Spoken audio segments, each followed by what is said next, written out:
오늘 본문을 보면 예수님은 제자들에게 자신의 친구라고 부르십니다. 이 예수님이 이 말씀을 하실 때 이때는 바로 예수님께서 십자가에 달리시기 바로 직전이시죠. 한마디로 유언 같은 말씀이기도 합니다.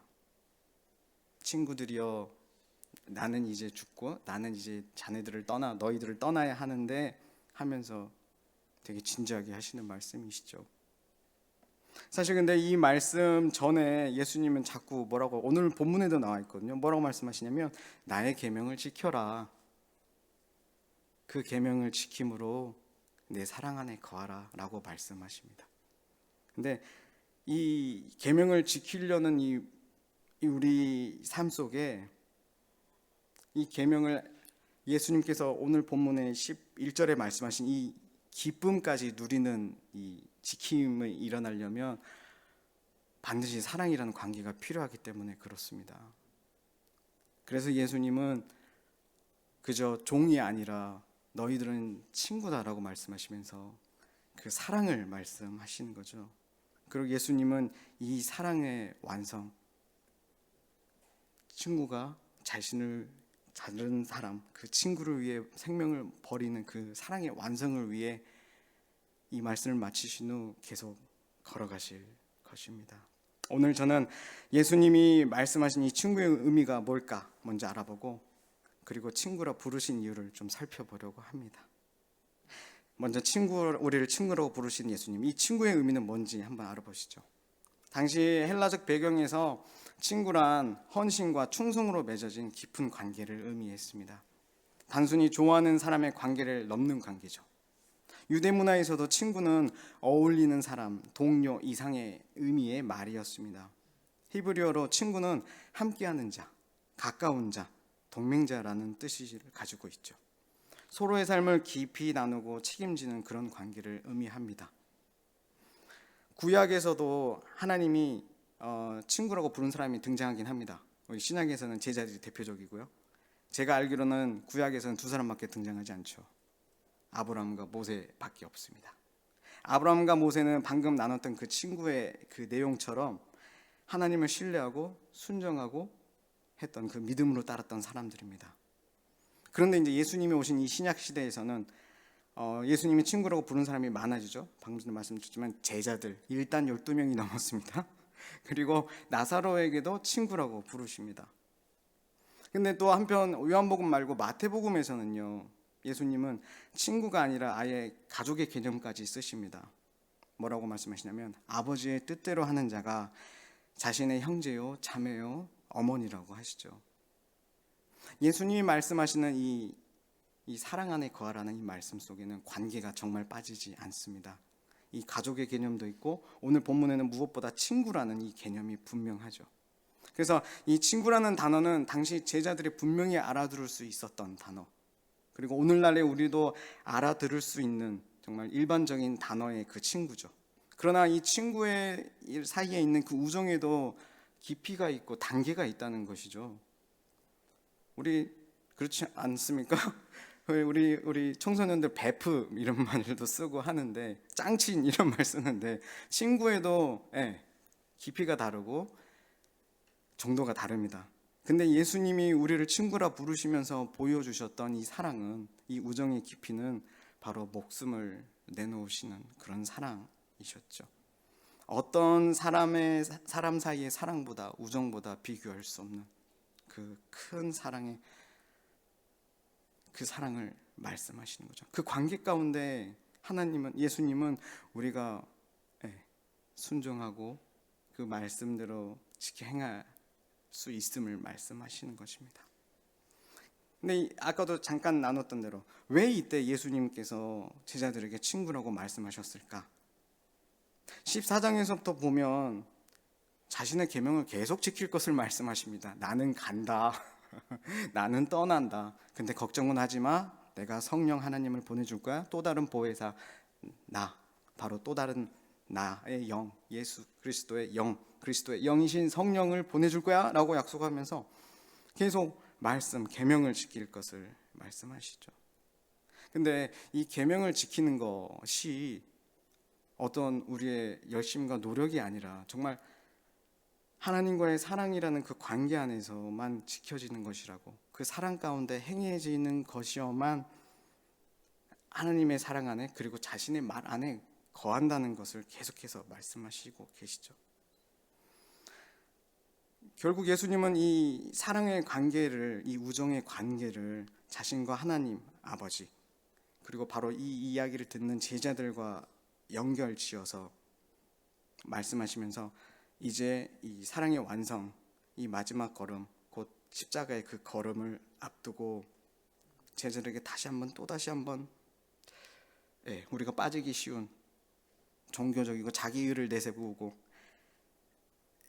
하나님을 자기 멋대로 바꾸고 자기 원하는 것을 얻기 위해 만들어내는 그런 삶이 아니라, 어떻게 보면 하나님과의 관계는 버려버리고 사는 그런 모습이 아니라 정말 이제 종이 아니고 사랑의 그 관계로 살아가라라고 말씀하시는 겁니다.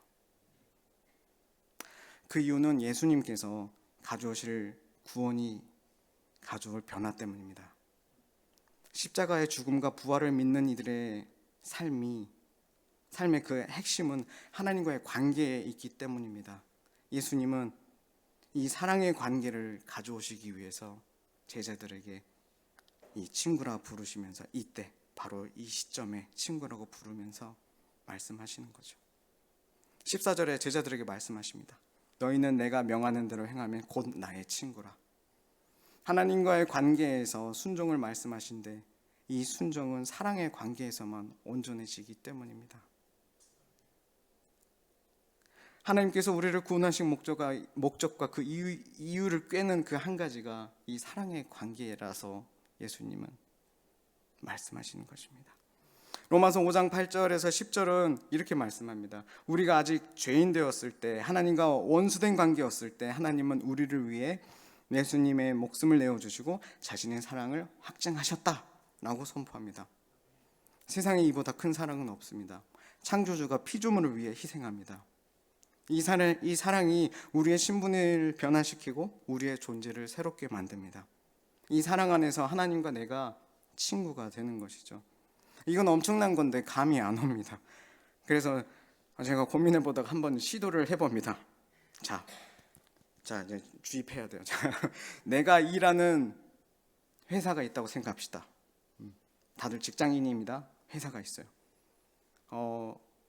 그 회사에 들어갔는데 이 회사의 사장이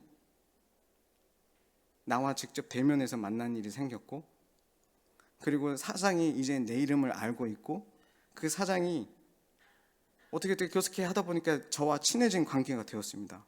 뭐 드라마 같은 일일 수도 있어요.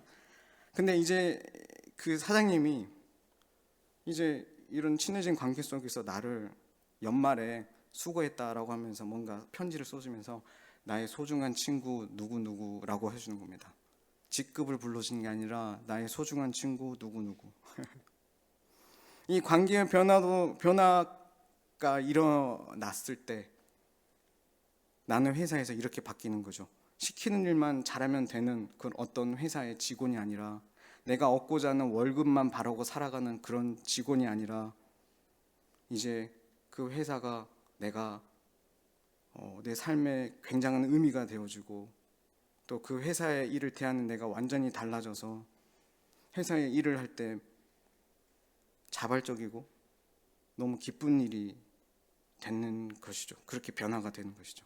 단지 사장님이 내 친구가 됐을 뿐인데, 사장님이 나를 알아주고 나를 친구로 대해주는 그 관계의 변화밖에 없는데 말이죠.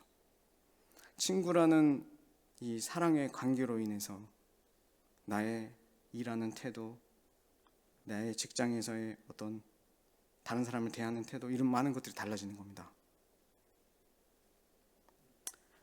시도를 해보았지만 감이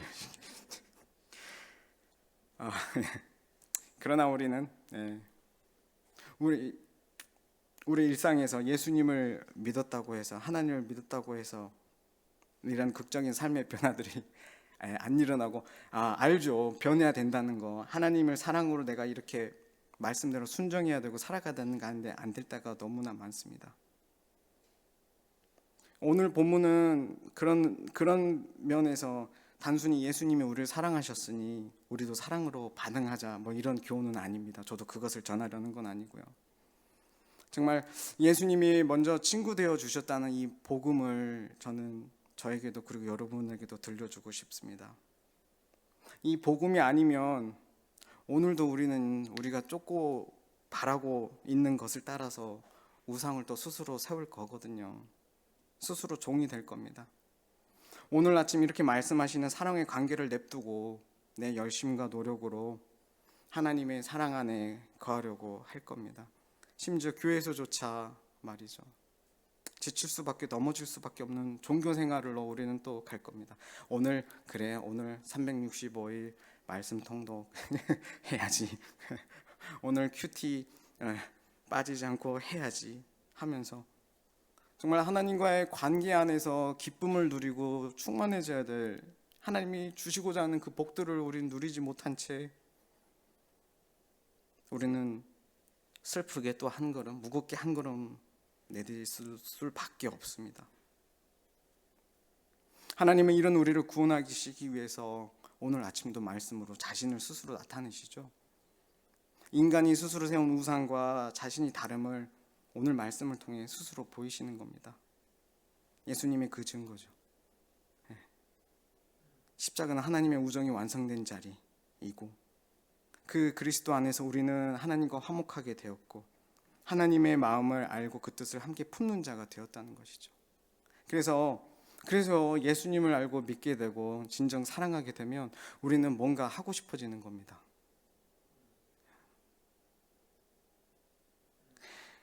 말씀하시죠. 오늘 아까도 말했던 14장부터 계속 계명을 지킬 것을 말씀하시는 중에 예수님께서 말씀하시는데 11절에 내가 이것을 너에게 이름은 내 기쁨이 너희 안에 있어 너희 기쁨을 충만하게 하려 함이라. 아멘. 계명을 지키는 것이 기쁨이 충만해지는 일이라고 말씀하시는 거죠.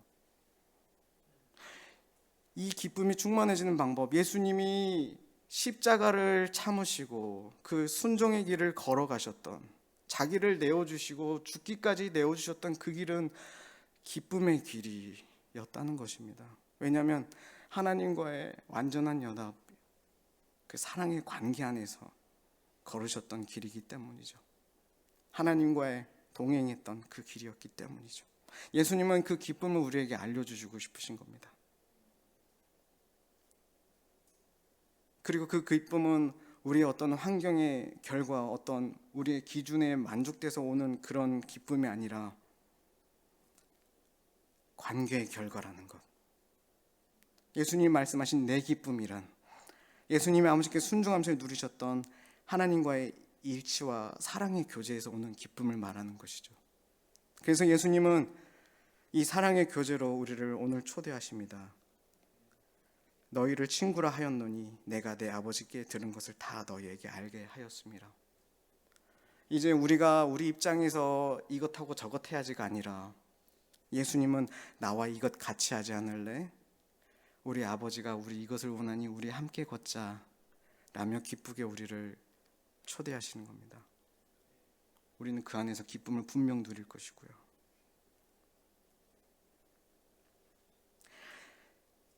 예수님은 종에 비유해서 제자들에게 친구의 그 의미를 설명해 하신 것이죠. 종은 주인에게 헌신과 충성만 요구받습니다. 종과 주인의 관계는 이것으로 충분합니다.